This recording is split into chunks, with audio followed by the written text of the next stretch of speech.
Selamat pagi, selamat bertemu kembali. Semoga sehat selalu. Kali ini kita akan melanjutkan ke materi di bab yang kedua di pelajaran matematika kelas 8, yaitu tentang sistem koordinat. Materi sistem koordinat ini sebenarnya sudah pernah dipelajari di SD, tapi kita akan mencoba mengulang, di mana pada sistem koordinat ini kita akan punya dua sumbu, yaitu sumbu Y ini yang tegak dan yang mendatar ini adalah sumbu X, di mana sumbu Y dan sumbu X itu akan membagi tempat ini menjadi 4 bagian atau yang disebut dengan kuadran. Ini kuadran yang pertama, kemudian kuadran kedua, kuadran yang ketiga, kuadran yang keempat. Nanti akan kita lihat bagaimana dengan sifat-sifat di masing-masing kuadran. Yang perlu kita ingat dulu untuk gerakan ke atas itu akan positif, ke bawah negatif, kemudian ke kanan positif, ke kiri akan negatif ya. Jadi ini tolong diingat. Kita akan berikan contoh. Di sini ada 4 titik, yaitu titik A, B, C, dan D. Titik A kita akan lihat dari titik pusat koordinat 0,0. Ini berarti ke kanan 2, kemudian ke atasnya di sini 6, maka koordinat titik A mempunyai absis 2 dan koordinat itu 6, maka koordinatnya adalah 2,6. Jadi 2,6, X-nya 2 ke kanan, Y-nya 6 ke atas. 2 disebut sebagai absis, 6 disebut sebagai koordinat. Sedangkan titik B di sini kita lihat berarti ke kiri sebanyak 5, maka akan mempunyai absis absisnya adalah negatif 5, kemudian ke atas sebanyak 5, maka ordinatnya adalah 5, maka koordinat titik B adalah negatif 5,5. Kemudian titik C ini ke kanannya ke kiri sebanyak 6, kemudian ke bawahnya sebanyak 4, maka koordinat titik C adalah negatif 6, negatif 4. Sedangkan titik D ini ke kanan sebanyak 3, ke bawah sebanyak 5, maka titik koordinat dari titik D adalah 3, negatif 5. Nah, ini adalah contoh-contoh dari ada 4 titik A, B, C, D. Kita lihat ketika di koordinat titik A ini ada di kuadran yang pertama, baik nilai X dan nilai Y, absis dan ordinatnya itu sama-sama positif, punya sumbu X-nya positif, sumbu Y-nya positif. Sedangkan di kuadran yang kedua, X-nya negatif, Y-nya positif. Di kuadran yang ketiga, baik X maupun Y-nya dua-duanya negatif. Sedangkan di kuadran yang keempat, X-nya positif, Y-nya negatif. Tolong ini selalu diingat. Nah, ini ada suatu contoh titik A di kuadran yang pertama 5,7, titik B negatif 6,5, di kuadran yang kedua, kuadran yang ketiga negatif 7, negatif 4, kuadran yang keempat 3, negatif 7. Nah, tadi awal sudah kita lihat kalau sumbu X berarti yang mendatar, ke kanan bernilai positif, ke kiri negatif. sumbu Y ke atas positif, ke bawah negatif.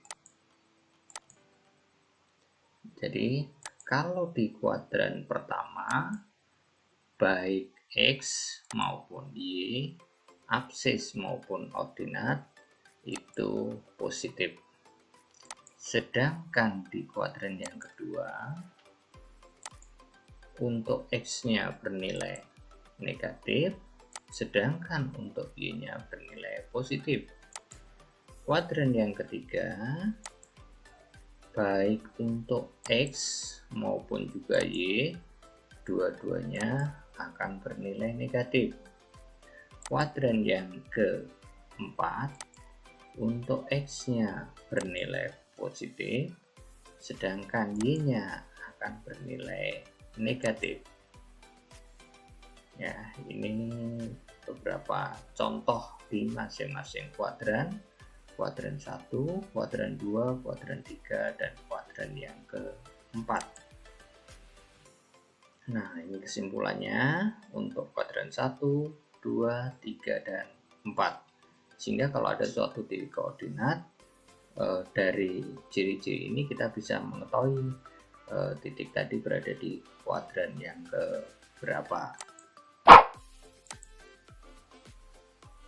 Kita sekarang akan memahami posisi titik terhadap titik asal 0,0. Nah, ini titik 0,0. Misalkan kita anggap ini sebagai pos utama. Kemudian kita punya pos 1. Kemudian punya pos 2. Nah, kemudian ada tenda 1. Ya. Nah, pos 1 itu berarti dari titik 0 itu ke kanan sebanyak 2, kemudian ke atas sebanyak 5, sehingga pos 1 itu mempunyai titik koordinat yaitu 2,5. Kemudian pos 2 berarti ke kiri sebanyak 3, ke bawah sebanyak 5. Maka koordinatnya adalah negatif 3, negatif 5. Jadi ini sumbu X, sumbu Y. Nah, kalau kita lihat tenda 1 itu tidak bergerak kanan atau kiri, tetap ada di 0. Tetapi di sini naik 8, maka koordinat dari tenda 1 adalah 0,8.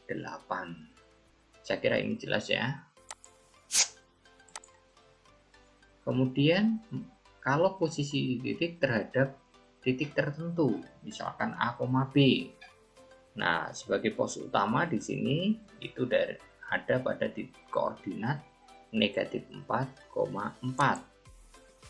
Ya. Nah, kalau kita punya pos 1, kemudian pos 2, tenda 1 ada di titik-titik ini.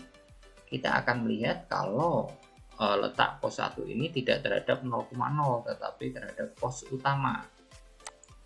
Maka kita lihat pos 1 ini berarti dari pos utama dia akan bergerak sebanyak 8. Kemudian naik 1. Maka koordinat pos 1 terhadap pos utama itu adalah 8,1. 8 ke arah kanan, 1 ke atas. Sedangkan pos 2 itu berarti akan bergerak ke kanan sebanyak 9, kemudian ke bawahnya itu sebanyak di sini 9. Ke kanan berarti positif, ke bawah negatif, berarti pos 2 koordinatnya adalah 9, negatif 9.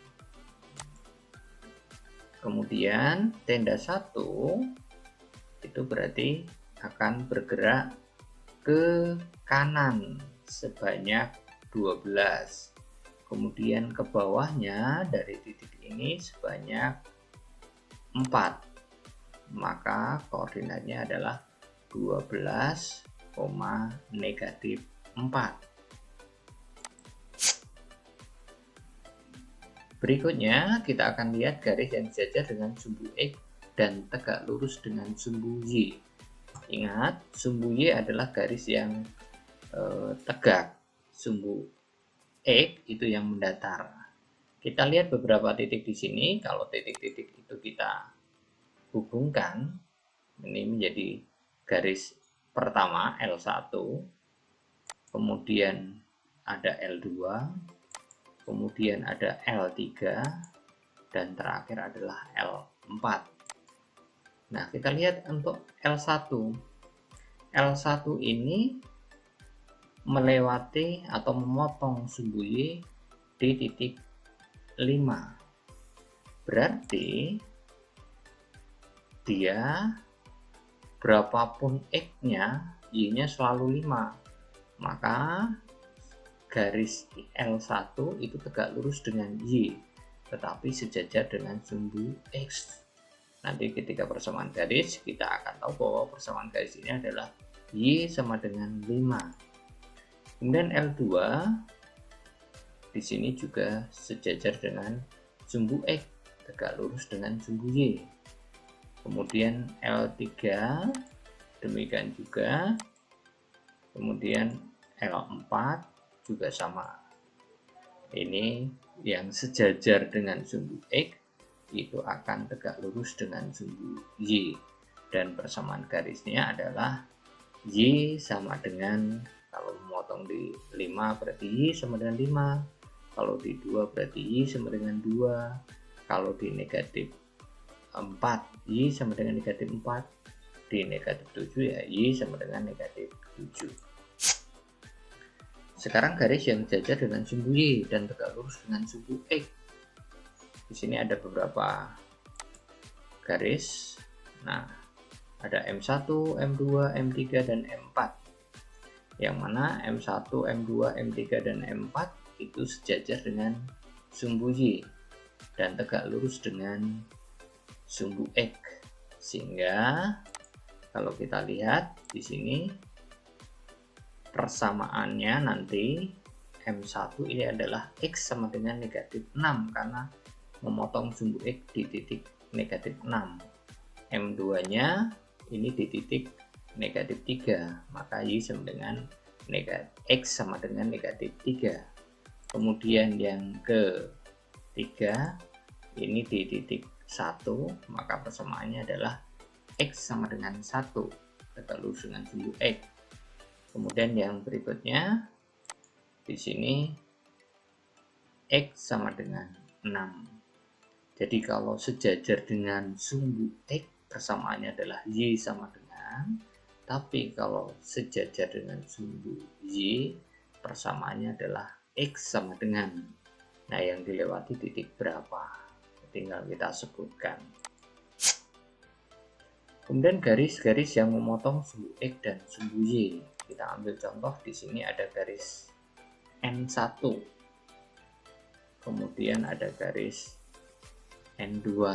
Nah, N1 dan N2 masing-masing memotong sumbu X dan sumbu Y pada titik tertentu. Dan N1 serta N2 akan berpotongan di titik di sini 0,3. Jadi 0,3 itu sumbu X-nya di 0, sumbu Y-nya ada di titik 3. Ini titik potongnya, jadi 0,3 yang putih. Nah, ini disebutnya dengan titik perpotongan.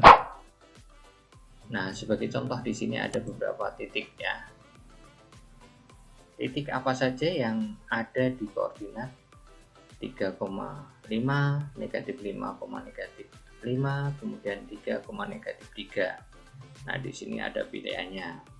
Jadi, misalkan 3,5 berarti 3 ke kanan, 5 ke atas. Oh, berarti di sini ada titik A. Negatif 5, negatif 5 berarti 5 ke kiri, 5 ke bawah. Oh, berarti titik E.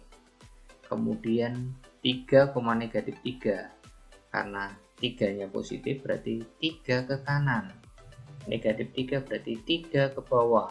Berarti di sini adalah letak dari titik G. Jadi jawabannya adalah titik A, E, dan G.